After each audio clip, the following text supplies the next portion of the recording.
하나님의 말씀은 마태복음 19장 1절에서 8절까지 말씀드리겠습니다. 마태복음 19장 1절에서 8절까지 말씀 제가 봉독해 올립니다. 예수께서 이 말씀을 마치시고 갈릴리에서 떠나 요단강 건너 유대 지경에 이르시니 큰 무리가 쫓거늘 예수께서 거기서 저희 병을 고치시더라. 바리새인들이 예수께 나와 그를 시험하여 가로되 사람이 아무 염고로 물론하고 그 아내를 내어버리는 것이 옳으니까? 예수께서 대답하여 가라사대 사람을 지으신 이가 본래 저희를 남자와 여자로 만드시고 말씀하시기를 이러므로 사람이 그 부모를 떠나서 아내에게 합하여 그 둘이 한 몸이 될지니라 하신 것을 읽지 못하였느냐? 이러한즉 이제 둘이 아니요 한 몸이니 그러므로 하나님이 짝지어 주신 것을 사람이 나누지 못할지니라 하시니 여짜오되 그러하면 어찌하여 모세는 이혼 정서를 주어서 내어버리라 명하였나이까? 예수께서 가라사대 모세가 너희 마음의 완악함을 인하여 아내 내어버림을 허락하였거니와 본래는 그렇지 아니하니라. 아멘. 할렐루야. 반갑습니다. 날씨가 너무 덥네요. 더운 날씨에도 우리 하나님께서 우리를 지켜주셔서 오늘 예배에 참석할 수 있도록 인도하심을 감사드립니다. 오늘 말씀은 설교 제목이 뭐죠? 아름다운 가정입니다. 참 중요하죠. 우리 동양에도 뭐 가만사성이나 이런 단어도 있지 않습니까? 우리 인생의 출발점이 가정이에요. 오늘 나는 가정이 너무 자기 생각들이 너무 많아가지고 무너지니까 너무 어려운 시대를 우리가 살아가는 것 같아요. 그래서 우리가 가정을 반듯하게 세우려면 예수님께서 어떻게 말씀하셨는가 살펴보겠습니다. 19장 1절 예수께서 이 말씀을 마치시고, 이 말씀은 18장 말씀이죠. 18장에는 우리가 천국에 가려면 어린아이 같이 되라 그랬죠. 어린아이는 단순하죠. 또 겸손하고 교만할 건 네가 없잖아요. 교만하고 또 순수합니다. 뭘 하겠다, 가지겠다, 무엇이 되겠다 욕심이 없는 거예요. 어린아이는. 또 아빠, 엄마를 신뢰하고 의뢰하죠. 신뢰하고.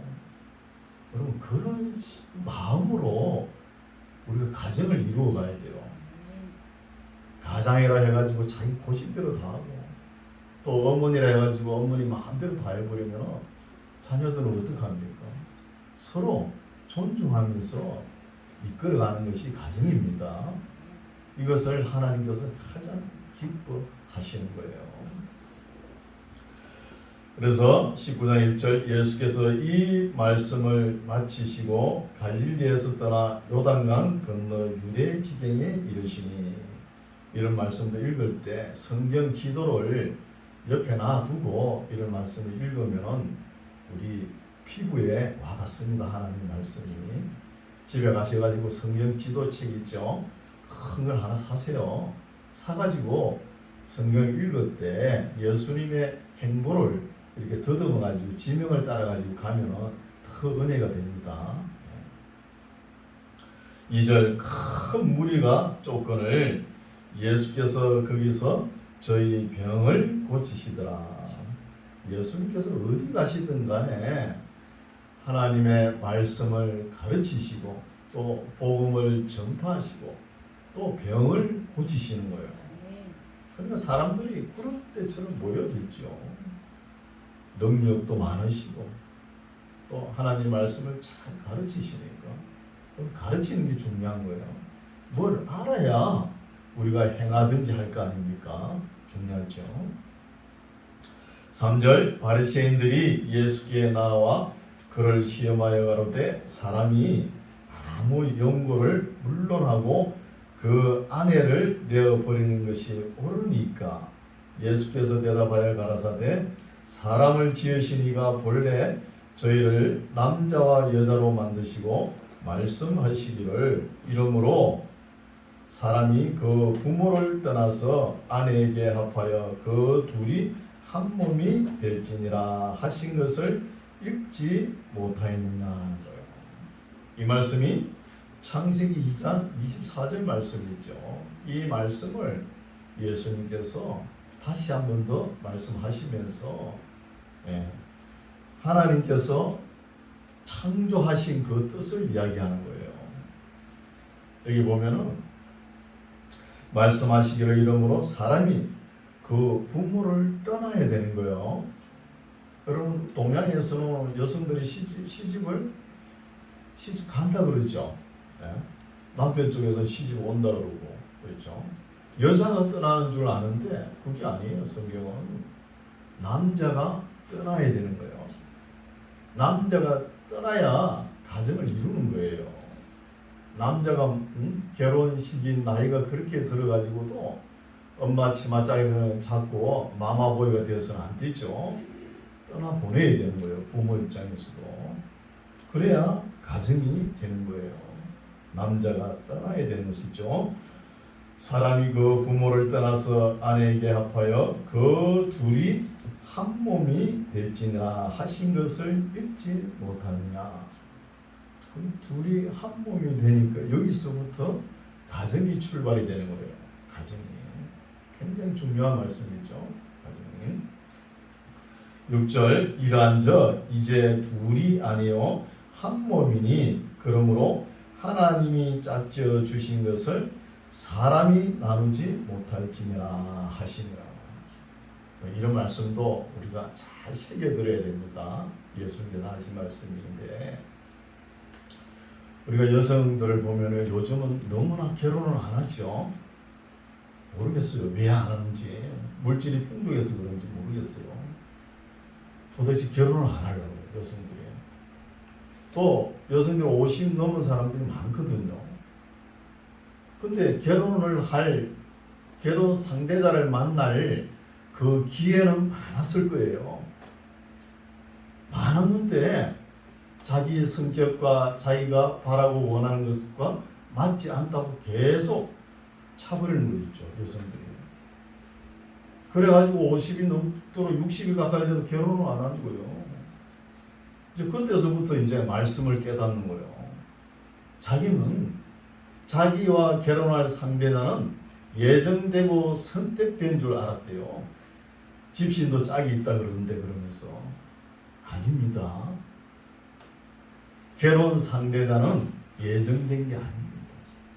자기가 결정해야 되는 거예요. 하나님 말씀을 몰라서 그렇죠? 그런 말씀이 나옵니다. 그래서 6절 이러한저 이제 둘이 아니요 한 몸이니 그러므로 하나님이 짝지어 주신 것을 사람이 나누지 못할지니라 하시니 어찌 여짜오되 그러하면 어찌하여 모세는 이혼 정서를 주어서 내어 버리라 명하였나이까. 반드시 또 되는죠. 모세 시대에는 이혼 정서를 적어가지고 아내를 내보냈잖아요. 그걸 또 바리새인들이 터집을 잡아가지고 예수님께 묻죠. 이거는 그때 시대 한결 요즘은 여성들이 직업이 있잖아요. 나가도 뭐 혼자서도 잘 살 수 있잖아요. 그때는 결혼을 안 하면 살 수가 없어요. 여성들이. 그래서 남편하고 뭐가 안 맞으면 최소한 안전장치로 이혼 정서라도 가지고 재혼할 수 있도록 이런 제도예요. 항상 성경은 약한 자를 위주로 기록한 것입니다. 이런 것을 알 수 있죠. 8절 예수께서 가라사대 모세가 너희 마음의 완악함을 인하여 아내 내어버림을 허락하였거니와 본래는 그렇지 아니하니라. 내가 너희에게 말하노니 누구든지 음행한 연고 외에 아내를 내어버리고 다른데 장가드는 자는 간음함이니라. 우리 예수님께서는 말씀하시기를, 그렇죠? 아내 내어보는 이혼 정서를 적는 게 문제가 아니고, 아내가 간음한 연고 외에는 이혼할 수 없다는 거예요. 오늘날 어때요? 성격 차이로 신혼여행 갔다 오면서 이혼해버리고, 이래가지고 도대체 뭐 가정에 바로 설 수 있습니까? 또 항원 이혼도 있잖아요. 여성들이 남편에게 그렇게 시달려가 자식들 눈치 보느냐고 내 마음대로 못했다 그래가지고 항원 나이 60이 넘어가지고 이혼하고 그러지 않습니까? 이런 모습을 하나님께서 보시면 얼마나 마음 아파하시겠습니까? 우리 그리스도인들은 이런 행동을 해서는 안 되겠죠. 그렇죠? 그래서 여기에 짝지어 주신 것을 사람이 나누지 못할지라, 이 말만 믿고 젊은 사람들이 결혼을 안 하고 예사로 그러는 거예요. 이렇게 짝지어 준다는 말씀은 뭐냐면, 결혼식 당일날 주례자가 서로 남녀 인격을 물어보고 인격이 허락이 되면은 그날 짝을 지어주는 거예요. 이 말씀이에요. 이것을 그냥 오해해가지고 그냥 예사로 계속 남자를 말이야 차버리고, 그리고 어떻게 결혼을 하겠습니까? 그래서 결혼할 시기에 젊은 나이에 결혼해야 됩니다. 학문이 우선이 아니에요. 연애가 우선입니다. 사랑이 우선이에요. 좀 이런 것도 우리가 깨달아야 되겠죠. 8절 예수께서 가라사대 모세가 너희 마음의 완악함을 인하여 아내 내어버림을 허락하였거니와 본래는 그렇지 아니하니라. 내가 너희에게 말하노니 누구든지 음행한 연고 외에 아내를 내어버리고 다른 데 장가 드는 자는 간음함이 아니라는 거예요. 10절 제자들이 가로되 만일 사람이 아내에게 이같이 할진대 장가들지 않는 것이 좁상나이다. 이렇게 들어보니까 이래가지고 어떻게 장가 갈 수 있겠나, 이혼도 못하고. 그때 환경상 보면은 유대인들이 아내를 예사로 이혼 정서 하나 적어가지고 내보내는 거죠. 내버려요. 뭐냐? 아내가 부끄러운 일을 할 경우에는 이혼 정서를 쓸 수 있다, 이런 유대법이 있어요. 그걸 핑계로 아내가 찌개를 좀 짜게 끓였다. 찌개가 짜면 물을 부어가 먹으면 되잖아요. 그걸 핑계로 예사로 아내를 내보는 거예요. 그런 짓 하지 말라는 거예요. 아내가 간음한 연고 외에는 내어버리지 말라는 말씀이 있잖아요. 이런 말씀은 오늘날 우리 그리스도인들이 이런 말씀 참 명심해야 될 것 같아요. 아니 기독교인들도 이혼한 사람들이 많잖아요. 왜 그렇게 합니까? 이런 말씀을 가슴속 깊이 안 새기고 하나님의 영광을 가리는 일이에요. 11절 예수께서 가라사대 사람마다 이 말을 받지 못하고 오직 타고난 자라야 할지니라. 어미의 태로부터 된 고자도 있고 사람이 만든 고자도 있고 천국을 위하여 스스로 된 고자도 있도다. 이 말을 받을 만한 자를 받을지어다. 이 말씀도 또 바르게 해석해야 되겠죠. 보면은 딱 오해하기 좋죠. 내가 하나님의 나라 복음을 위해서 나는 결혼도 안 하고 홀로 복음 전한 자가 되겠다. 이것도 성경에 안 맞는 거예요. 여기서 보면은 고자라는 단어가 나오죠. 이것은 헬라어로 사리스라는 단어예요. 거시된 자, 성기를 거시한 것. 거시된 자가 어미의 태로부터 된 자도 있고요. 또 사람이 만든 자도 있고 천국을 위하여 스스로 된 고자도 있도다 하고, 이 말을 받을 만한 자는 받을지어다는 거예요. 자기가 이 말씀을 받아들여야 될 입장도 안 되면서 그냥 대놓고 받아들여가지고 혼자 살겠다고 그런 사람이 있는 거예요. 그건 잘못된 거예요. 또 이것도 조금 더 깊이 생각하면 그 시대에 12제자들 얼마나 그 시대에 어려웠습니까? 다 자기 십자가 언제 죽을지 모르고 자기 십자가를 찌고 예수님을 따르지 않습니까? 그때 환경에 그 어려운 고난과 고통이 다 예비되어 있을 때 그때는 시집가고 장가를 가면은 그 가족들 때문에 하나님의 복음 전가하는데 지장을 준다는 거예요. 그럴 때에는 천국을 위하여 혼자 있는 것도 괜찮다는 거예요. 복음을 위하여. 이렇게 해석을 해야 되는 것이죠. 대답 안 하고 그냥 뭐 혼자 있겠다고. 요즘은 사회가 전부 혼자 거의 지내기를 좋아하더라고요. 이런 문제가 됩니다. 그래서 바울도 보면은 자기가 복음을 위해서는 혼자 있는 것도 괜찮다 이렇게 이야기하잖아요. 그걸 가지고 꼭 왜곡해가지고 결혼 안 하려고 그러고 그게 잘못된 것이죠. 13절 때에 사람들이 예수의 안수하고 기도하심을 바라고 어린아이들을 데리고 오매 제자들이 꾸짖거늘 예수께서 가라사대 어린아이들을 용납하고 내게 오는 것을 금하지 말라. 천국이 이런 자의 것이니라 하시고 저희 위에 안수하시고 거기서 떠나시니라.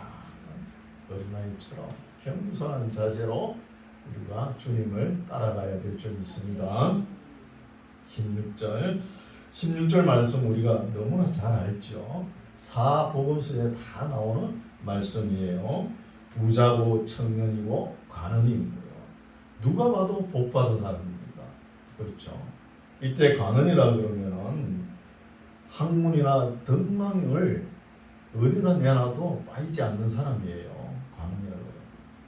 그런데 이 젊은 부자고 청년이고 관원이 이 사람이 예수님을 찾아와서 영원한 생명의 가치관을 추구하면서 찾아온 말씀이죠. 16절 어떤 사람이 주께 와서 가로되 선한 선생님이여. 여기는 마태는 선한 선생님이여 이렇게 번역을 했는데 다른 복음서에는 선한 선생님이여 이렇게 번역을 했어요. 그런 거 보면은 예수님께서 선하시다는 것을 인정하죠. 이 관원이 선생님이여 내가 무슨 선한 일을 하여야 영생을 얻으리까? 예수께서 가라사대 어찌하여 선한 일을 내게 묻느냐? 선한 이는 오직 한 분이시니라. 너가 생명에 들어가려면 계명들을 지키라.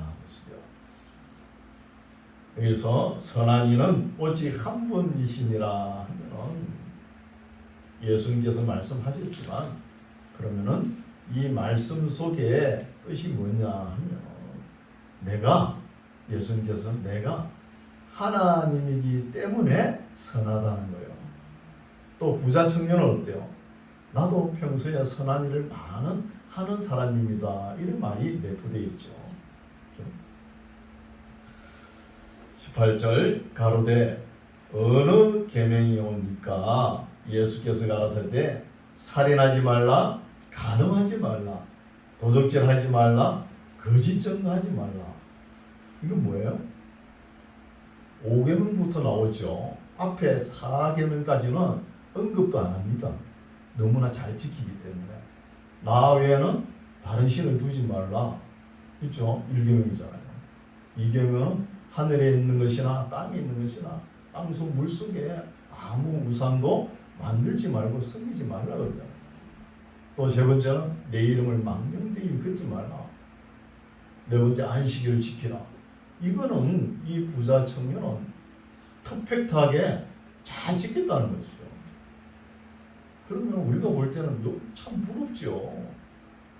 돈도 많은 데다가 또 젊은 나이에 가는 누가 봐도 복 받은 사람이죠. 이렇게 예수님께서 10가지 계명을 다 한꺼번에 말씀하시지 않죠. 19절 내 부모를 공경하라. 내 이웃을 내 몸과 같이 사랑하라 하신 것이니라. 그 청년이 가로되 이 모든 것을 내가 지켜 싸우니 아직도 무엇이 부족한 게 있습니까? 묻죠. 물으니까 예수님께서 그래 부족한 게 있지. 21절 예수께서 가라사대 너가 온전하고자 할진대 가서 내 소유를 팔아 가난한 자들을 주라. 그리하면 하늘에서 보화가 내게 있으리라. 그리고 와서 나를 쫓으라 하시는 거예요. 어떻게 할 수 있나? 좀 힘들겠지. 그렇죠? 부자 청년 보고 부자 청년이 10계명을 정확하게 지켰는데 맨 나중에 이야기한 거 10번째 계명을 예수님께서 늦게 말씀하셨잖아요. 내 이웃의 집을 탐하지 말라. 내 이웃의 남종이나 여종이나 내 이웃의 모든 소유를 탐내지 말라. 요거 하나 못 지킨 거예요. 부자 청년이. 탐욕. 이걸 버리지 못하죠. 소유를 보아가 내게 있으리라. 그리고 와서 나를 쫓으라 하시니 그 청년이 재물이 많으므로 이 말씀을 듣고 근심하며 가니라. 지금까지도 아무 소식이 없어요. 지금까지도 근심을 하고 있는가 봐요. 예수님을 따를 것인가? 내가 이 가진 걸 다 팔아가지고 어려운 사람들에게 다 줄 수 있는가? 아주 고민에 빠져 있죠. 그럼 우리가 자식들을 어떻게 키웁니까? 말하고 이러면은 학원에 학원으로 학교로 부지런히 보냈죠. 그리고 좋은 대학 가죠. 좋은 대학 가서 좋은 기업에 취업하죠. 그건 뭐예요? 다 돈 많이 벌고 풍족하게 사는 것을 우리가 갈망하고 있지 않습니까? 성경은 많이 벌고 그런 걸 체크하는 게 아니에요. 많이 벌은 만큼 그 정도로 하나님도 섬기라는 거예요. 하나님 사랑과 이웃 사랑하는데 좀 쓰라는 것이죠. 여러분 돈을 많이 가져보세요. 힘듭니다. 하나님을 섬기기가. 하나님을 섬기는 사람들이 보면 찌질이도 못 사는 사람, 어렵고 힘든 사람, 뭔가 아쉬운 사람, 내게 모든 아쉬움이 없고 부족한 게 없다 그러면 하나님 섬기기 힘들어요. 힘듭니다. 아무것도 좀 없고 가진 것도 없고 아쉬운 게 있어야 주님을 찾고 하나님을 찾는 거예요. 또 죄가 너무 많은 사람 있죠. 하나님의 말씀이 들어가지 못하게끔 죄 덩어리가 있는 사람이 있어요. 이런 사람들도 하나님을 믿지 못하는 거예요. 그래서 너무 우리가 가진 게 많으면 영적으로 피폐할 수 있습니다. 영적으로. 이런 것을 알 수 있죠. 그래서 하나님과 돈을 겸하여 섬기지 못하리라. 이런 말씀도 있거든요. 그렇죠? 23절 예수께서 제자들에게 이르시되 내가 진실로 너희에게 이르노니 부자는 천국에 들어가기가 어려우니라. 다시 너희에게 말하노니 약대가 바늘기로 들어가는 것이 부자가 하나님의 나라에 들어가는 것보다 쉬우니라 하시네요. 어떤 부자교회 목사님은 예루살렘 가면은 바늘기 문이 있대요. 그리 들어가면 된다 이렇게 이야기하더라고요. 없습니다. 예루살렘 가보세요. 바늘기가 기문이 있는가? 우리는 바늘기라고 하죠. 근데 서양 쪽에는 바늘눈, 바늘구멍이라 이렇게 이야기해요. 뭐 바늘구멍이라 그러면 바늘이 들어간 자국을 이야기하잖아요. 그렇죠? 뭐 어떻게 표현하든 간에 약대가, 낙타가 사람들이 타고 다니는 동물 중에 말보다 더 크잖아요. 낙타가 어떻게 그 바늘 귀로 들어갈 수 있겠습니까? 못 들어가잖아요. 그럼 부자는 천국에 못 간다는 거예요. 그 말입니다. 좀 힘들죠. 25절 제자들이 듣고 심히 놀라겠죠. 뭐 놀라가는데 그런즉 누가 구원을 얻을 수 있으리까? 이래가지고 어떻게 구원을 얻을 수 있겠습니까? 하니까 예수께서 저희를 보시며 가라사대 사람으로는 할 수 없으되 하나님으로서는 다 할 수 있느니라. 우리 하나님은 전지전능하신 분 맞죠? 하나님께서는 하실 수가 있는 거예요. 우리의 생각과 우리의 그 관념으로는 낙타가 어떻게 바늘귀로 들어갑니까? 못 들어가잖아요. 그러나 예수님은 할 수 있는 거예요. 어떻게 하는 방법이 뭐죠? 정말로 거듭나면 한다는 거예요. 거듭난 사람은 어떻습니까? 내게 물질이 많이 주어졌을 때 이것은 다 내 것이 아니다. 어려운 사람, 이웃 사람들의 목도 여기 있다. 그러면서 베푸는 거예요. 베푸는 거예요. 청직이 뿐이다. 나는 관리자일 뿐이다. 이런 생각을 가지는 거예요. 여러분 어느 장로님인데 70년대 80년대 그때 우리 악기 있잖아요. 피아노 뭐 이런 거 큰 거 있었잖아요. 교회에 아리아 악기라고 아실 분 아실 거예요. 아리아 악기. 그 악기를 만드는 기업이 있었어요. 장로님인데 이분이 얼마나 검소하게 사시는 분인지 집에 가보면은 쇼파 내자라 그러죠. 거기만 얼마나 달았는지 안에 천 실로라기가 드러날 정도로 그렇게 느들느들하게 사는 거예요. 그래서 거기 신방은 교육자들이 물어본 거예요. 장로님 왜 이렇게 사십니까? 그렇게 돈이 많으시면서. 목사님 제가 지금 교육자 전도사님 사례비가 10만, 그때 80년대거든요. 10만 원, 15만 원입니다. 15만 원으로 그 어렵게 살면서 복음을 전하는데 제가 뭐 가진 게 좀 있다고 내 마음대로 펑펑 써서 되겠습니까? 제 한 달 생활비가 10만 원입니다. 그러더라고요. 10만 원으로 맞춰가지고 살아가는 거예요. 그럼 나머지 돈은 이익이 많을 거 아닙니까? 그럼 다 베푸는 거예요. 그러면서 이분이 나이가 많으셔가지고 이제 하나님 품으로 돌아갈 때쯤 아들에게 그 기업을 물려주고 싶잖아요. 그래서 아들에게 그 지분을 40%를 한 거예요. 하고 우리 대표 교단인데 그 교단의 노예 20% 이래 해가지고 노예에서 잘못만 저지르지 않으면은 아들 앞으로 계속 기업이 내려가겠다 이렇게 생각한 거예요. 그러면서 노예 목사님들에게 사정을 한 거예요. 열매는 따먹되 나무는 베지 마시오. 이렇게 했는데 노예에서 어떻게 했는지 다른 사람 지분이 또 40% 있잖아요. 거기에 그냥 줘버려가지고 기업이 사라진 거예요. 이렇게 깨끗하게 참 하나님 말씀대로 사신 분인데 이런 기업들이 참 있으면 얼마나 좋겠습니까? 그걸 갖다가 노예 목사님들이 그걸 기업을 갖다가 없애버리고 참 안타까운 이런 일화도 있는 거예요. 그렇죠? 이런 사람이야말로 정말로 거듭난 사람이요.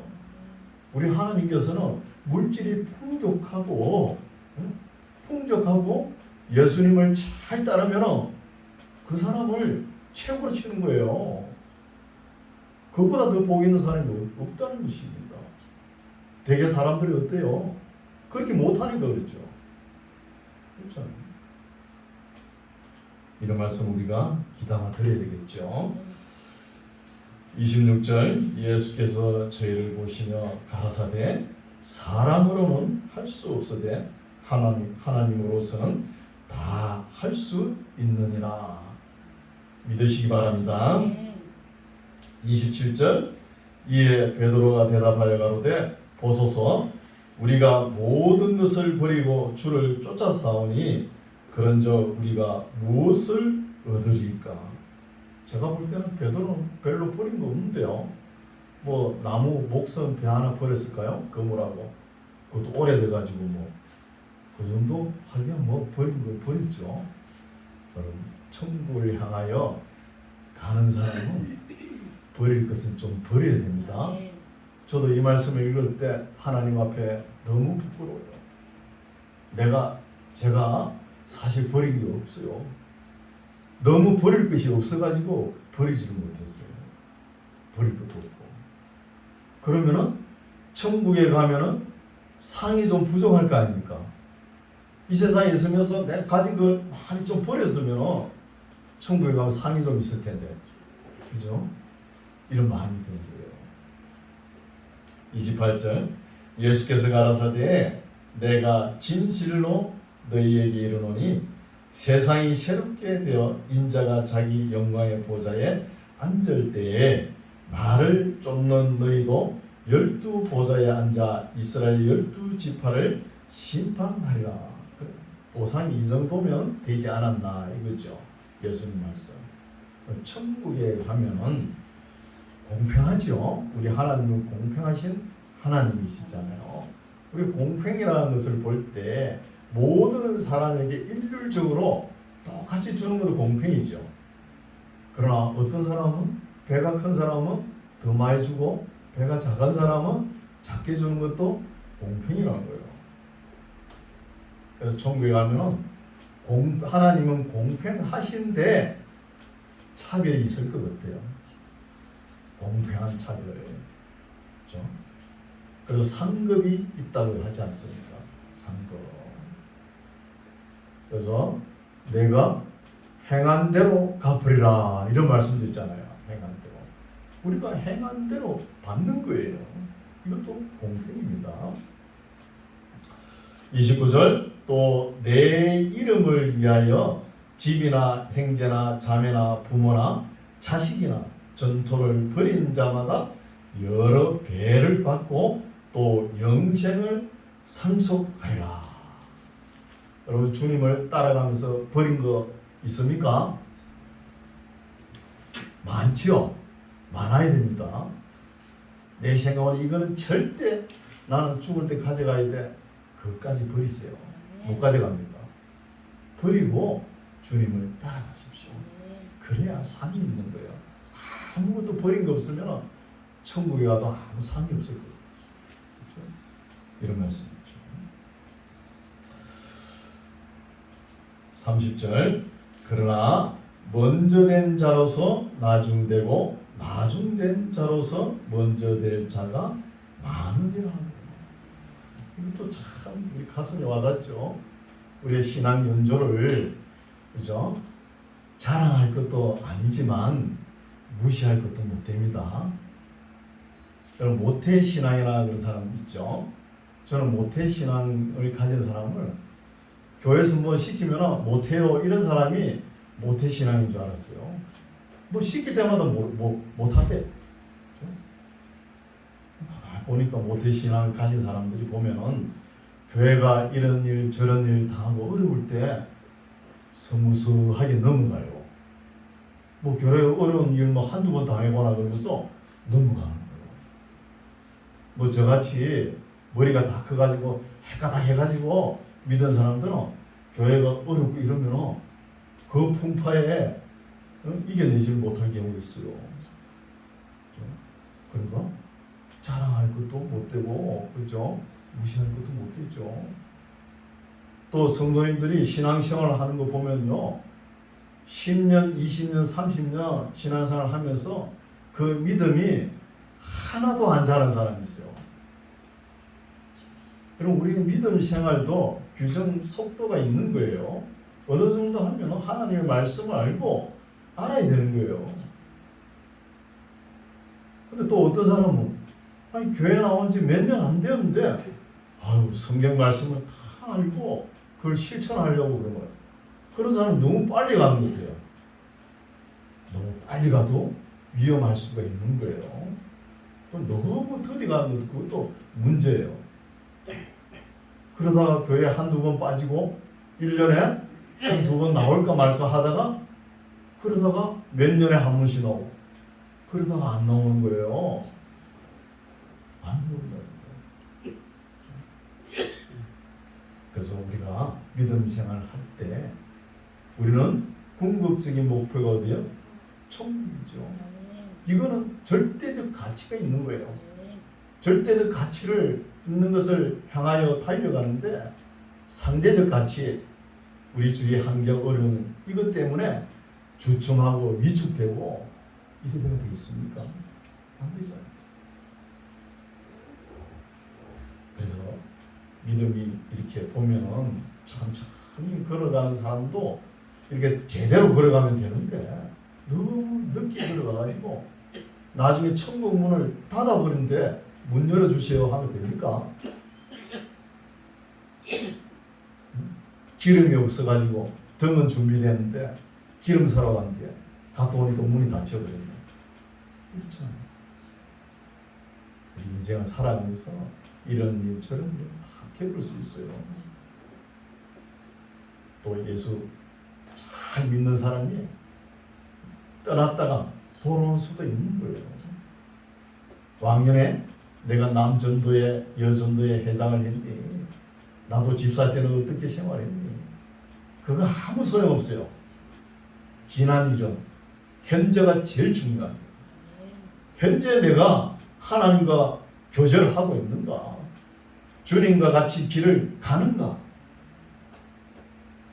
영원한 절대적 가치를 향해 내가 걸어가는가? 이게 중요한 거예요.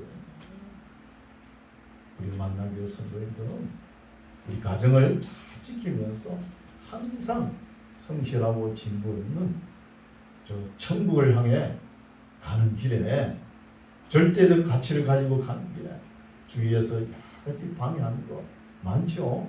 이것을 이겨내시기 바랍니다.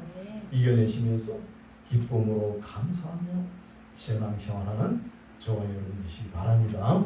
기도하겠습니다. 하나님 아버지 감사드립니다.